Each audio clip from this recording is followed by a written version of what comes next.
I do continue, wanted to bring some scriptures with the spirit and the flow of what Tim shared here, and also introduce a context, a better context now for the days to come with teaching on the law of Moses with the culture connotation, if you will, with the purpose to search out what it means Christ and those he chose belong to him as his chosen people are the fulfillment of the law. The law has a heart of spirit pointing to a holy or peculiar people. It is designated more than a priesthood, but a royal priesthood in the sense that carry a kingdom governmental way. So that being said, that is the essence. We talk about the ministry and the fruits of that ministry under the order of Melchizedek. The genuine sonship of God, more than being revealed, but being embodied, expressed as Christ being the first fruits among many, now the harvest of many sons, in a sense, in God's, the Father's sight, as pleasing sacrifice, pleasing offerings. He said, this is my harvest. This is what I want. And that being said, turn with me to Micah. For this purpose, we introduce some scripture as a transition on the bridge for the days to come when we touch on the topic, a culture building from Moses' law. Before I move on with that, I want to introduce, in culture building, there's always many different orientations. For example, in American Constitution, the way how this nation built, the construct is actually a legal right construct. The fight is about legal rights, about individual rights. It's the spirit of the common law introduced in not rebel against monarchy, but found a balance with the British monarchy, and through the word cruel and raw and the misapprehension of called the divine reign, divine role of a kingship in the corrupted way, represented the French kings and then British kings down the road. So parliamentary power began to be introduced, a parliamentary system began introduced, according actually the old pattern of Roman Senate and the Roman rule, balancing of the power of the supreme leader or ruler, that is a Caesar embodied down the rule. So move on, that system began to produce some legal systems, later on, begin to particularly stipulate what individual rights should be, that is, especially under religious persecution, the political persecutions. So then drive, in light of the movement, the enlightenment, revolution, certain things break off at those times, was a passion and a zeal for the founding fathers, founding generation, to really want to safeguard from all those chaos and all those bloodshed and the foolish wars, based on political causes, religious fractions. They really wanted to, in this new land, to have a new people rallied together to start with a new foundation, with a new vision. Many of them are Christians being persecuted and scattered in the European world. That being said, but their constructs in the beginning was rather a protest, not a revolution against the British system. I'm speaking this, there's a reason I want to talk about, again, pointing back, how you build a culture, there is an orientation. And in biblical pattern, in God's design, the pattern is from the spirit, from a change of heart, as Tim identified, being born into a new vision, a new way of life.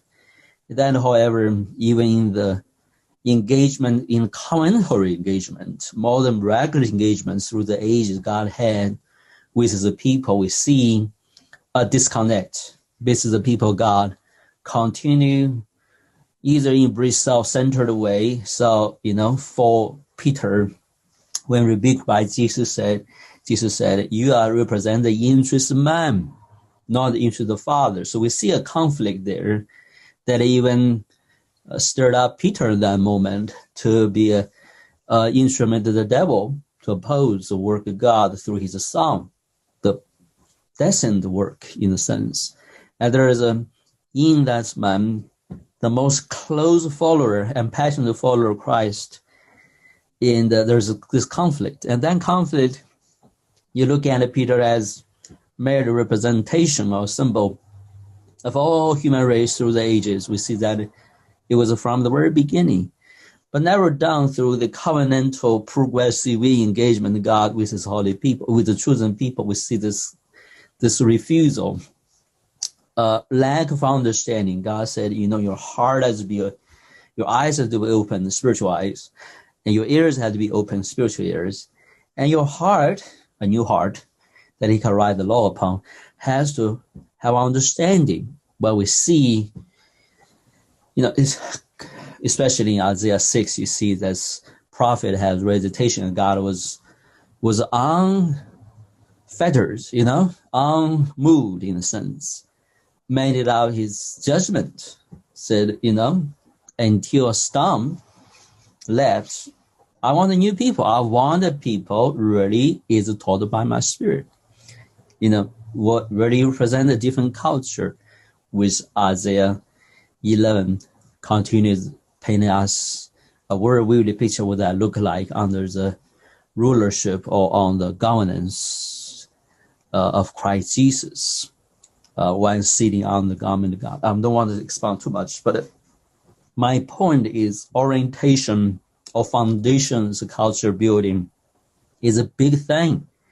It's a thing that humankind had again and again disappointed God with, and while they receive grace and opportunity to do so. Now, move on with that, back to the American founding, we just use a near example for us. I can look at China, I can look at Indian, look at other culture to look at the same thing, basically. But look at Americans we're more familiar with. You can see this idea of using law and alignment of mind and mind, intellectual alignment, to have agreement through reasoning power of man. It's a continuation, it's a reformation movement actually ended up with. All this reformation is a protest against the Catholic system, now ended up in a nation building, embodied in the idea and the ways of the Constitution. But the Constitution itself is never prescribed to you what kind of people you will be. It's only saying this is the individual rights and government as a construct, as an organizer, as a supreme sovereign power that we confer to you through covenantal terms. You should not infringe on those rights. Personal happiness is hinted and actually open stated is given by God, but that leads to individual judgment and to a political format or system that this day, this hour, in this generation, literally we see those are just emptied out, only left with the vessel, only live with the external construct. It's like a house without a proper member living in it anymore.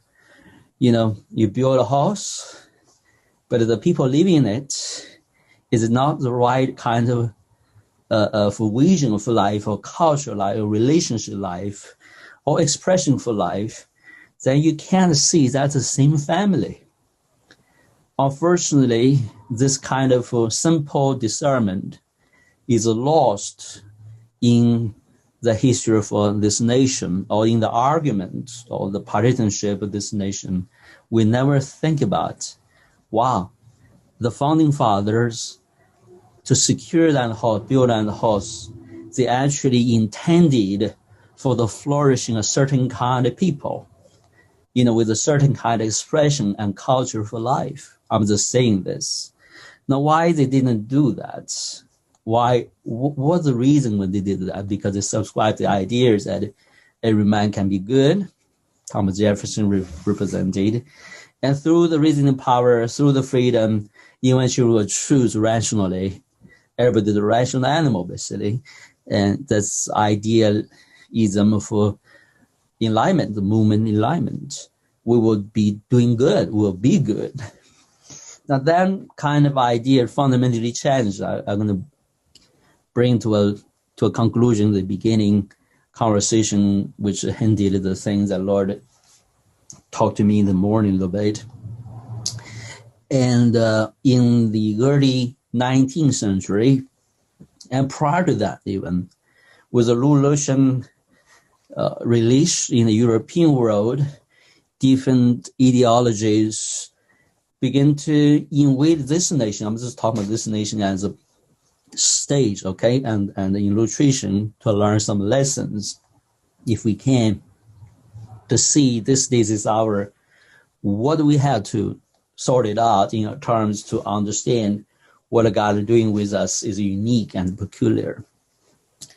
Now, back to that point is there is a movement, literally we called a gilded 20s, before that leading the prosperity of this nation basically after the Civil War, and lead to a time of ease, a time of people just begin to the political system begin to corrupt as well. The financial system corrupt, many problems begin to converge, but it's relative a time of great advancement and peace. Now, in that time, European thoughts, the agitation, the strife, the unsettlement is given a backdrop, like a waved our ways being impact the thoughts of this nation. Eventually, this nation had to learn to adapt. We talk about the progressive movement. With that, however, there is a cultural phenomenon in Europe and in this nation begin to take hold. It called a lost generation. The philosopher like Nietzsche literally said God is dead. Communism, fascism, those anarchy I'm just talking, is literally has a huge impact, undermined the founding vision and the security of this nation. Now, fortunately enough, we have some wise leadership, and they learn to say that we don't want the revolution. We don't want those kind of bloody and very, very destructive things to happen to our nation. We got to adapt, reform, and that lead on, however, doesn't solve the problem. Eventually, the Great Depression happened, and then with that, the Second World War again. My point is not looking at the history to a point to look at what happened. I'm talking about this founding vision of a people. It continue being at the mercy of world events, especially the thing happening in European nations. And in between time, continuing being swayed. There was never a solid idea what this nation is really about. It doesn't give any discredit to those who know and try to enlighten us and build on those visions. We talk about the certain amazing revivals, amazing teachings, this nation of form. But in general, the idealization of this nation as a Christian nation is not try to be critical too much, but the controversy ideas about the evaluation of it. But literally, it's a fantasy construct. It's never was this nation, the founding, what template to do, until people can be genuine Christians. The people can be the new people they need to be. So through a system, through a wineskin, through a construct, through a horse, you think you can impact the people and make them to be like a certain kind of way. It has been the fantasy of mankind through the generations. Now, so we see the failure today. We're facing many dilemmas and consequences. I don't think Millie has really touched the pulse why we are here today. We're facing crossroads in many ways. Even Christians facing many disillusionment, disenfranchisement because of system. But where's the hope? More than for American Christians, but actually American is a climax on the fruit, if you will, of a work God has with the people, ransom with the people, dealing with the people. It's a cream of something. It's a final construct something that seems maybe not working. Maybe there is a new way. If American founding need the fundamental overhaul and uprooting from the old ways of European, and you always see through the years, we see it continue to come back like waves are waves, a flood like flood, continue to sway what this nation's fate is about. Now, what lesson we can learn? I'm just using American, again, you're familiar with, as an example to see if God is going to do something in our generation, in our endeavor, through our endeavors to build a new people, to raise up a new people. And we don't have the advantage of other kind of construct, and like political constructs or, government construct, whatever it is. So what God going to do? God going to do exactly what Tim proposed here. He's going to give us a new-hearted people. A people as not the people necessarily on the Mount Sinai when Moses came down and said, hey, we will do it. God wants us to do, we'll do it. Half-hearted, without alignment and true commitment, in a sense, threw themselves into the journey of God's discipline, in the wilderness. Eventually, they all died. Means their ways have never changed, and God considers them unfit for the new thing or the new people raised up. My point is that we're facing those similar struggle in personal journeys or as a little group. We're facing those challenges and the confusion, dilemmas through the years in our endeavors and work as a community. I had to confess, I didn't do a good job. I don't think Tim will see otherwise. John will see otherwise. We're not do a good job to really understand, embrace individually, as well as step up, say, I'm a messenger for this, I'm a minister for this, I'm a leader for this. I know it has been a great struggle individually for me.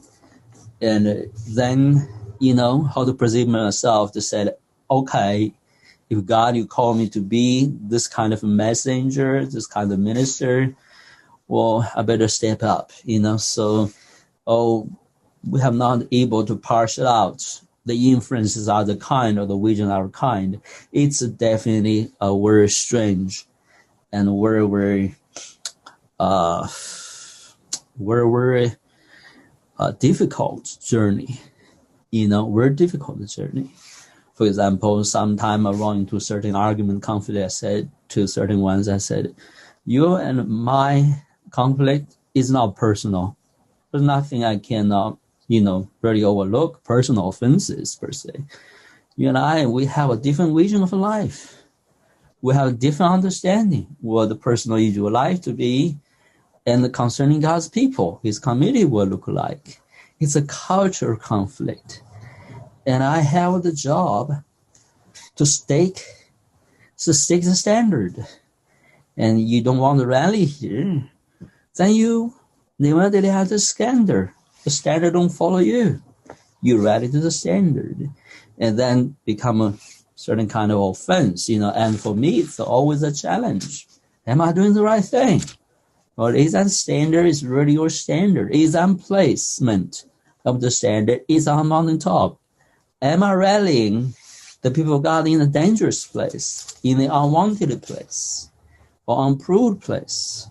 That's has to be said. You can think about Moses pitching the stick, his stake, his staff on the ground and said, this is where God's ark need to be. Station here, rally here. That's not an easy choice for any movement. Any time pitches a tent, it has to be particularly sorted out by God.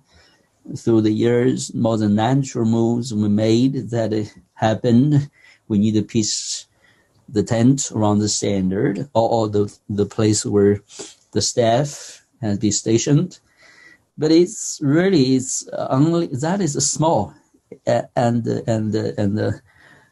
difficult it is, confusing it is, struggling it is. But the bigger part is what kind of spiritual people we are, what kind of spiritual rallying we are, what kind of spiritual standard we rally to. I think there is a change. I thank you for each one of you, for your faith, for your accommodation, for your devotion to God and the forgiveness and accommodation to us, imperfect persons, imperfect leadership, sometimes confused and not necessarily devoted. I know that's the truth for me, and many times, challenged and confused and not fully devoted. But I hope today, with team and I standing with you and discussing those fundamental topics, our heart is for it, and we are dedicated to walk out this life with you, not because we have a thing to prove or idea to express, but truly is because God has given us this thing and bless us with the vision. That being said, I want to bring back to Malachi, the book. Malachi, I don't want to read the next chapter, which is the 3 chapter. We can look, God is not so happy. So give us snippets for 3 chapters. I want you to read privately in your private time, basically, to look at what God is really doing. Because Malachi 3 and 4 is a prophetic picture on the template for this day, this hour. What we're going to do with the people. With the people. In it is a remnant people, I propose we are. So, and we need to aspire to be, right? So, yeah. So anyway, in 3 chapter 11 now, so he said, her leaders come in Zion, the people of God, judge from the bride. Her priest teach from the price. Her prophet tell fortunes for money. Yet they lean on the Lord, saying, is no Lord among us? No disaster will come upon us. It's literally a spiritual stupor or deception sees the heart of the ways of leadership. Therefore, because of this false leadership, Zion will be plowed like a field. Jerusalem will become a heap of rubble. The temple hill, a mount overgrown with the thickness that happened historically in the time of Babylonian exile. We know that. But what God going to do in this day, this hour? I think that's prophesied through and through in the Bible, especially the New Testament, the Lord's word and others. There will be apostasy. There will be a great falling away. There's a humiliation waiting for general people of God. But God will not forget his people. He will not forget his promise. He will rally his people again and teach them his ways. And with them, to more than have a hope for those that are truthful and love God and dedicated to God, but also there will be a standard or reason for judgment unto the world, even unto others who consider themselves as his people. That being said, I'm going to have a team read for us the fourth chapter as a whole. Then we'll pray together and conclude today's meeting. So, team, can you read for us the whole chapter? In the last days, the mountain of the Lord's temple will be established as chief among the mountains. It will be raised above the hills, and peoples will stream to it. Many nations will come and say, "Come, let us go up to the mountain of the Lord, to the house of the God of Jacob. He will teach us his ways, so that we may walk in his paths." The law will go out from Zion, the word of the Lord from Jerusalem. He will judge between many peoples and will settle disputes for strong nations far and wide. They will beat their swords into plowshares and their spears into pruning hooks. Nation will not take up sword against nation, nor will they train for war anymore.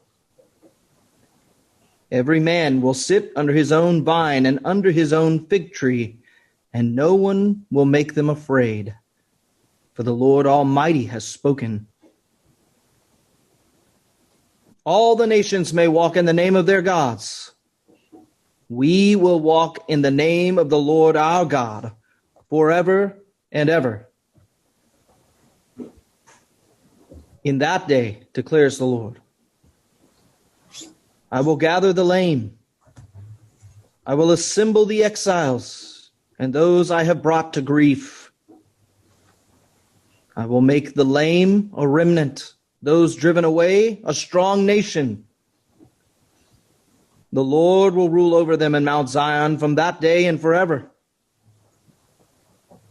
As for you, O watchtower of the flock, O stronghold of the daughter of Zion, the former dominion will be restored to you. Kingship will come to the daughter of Jerusalem.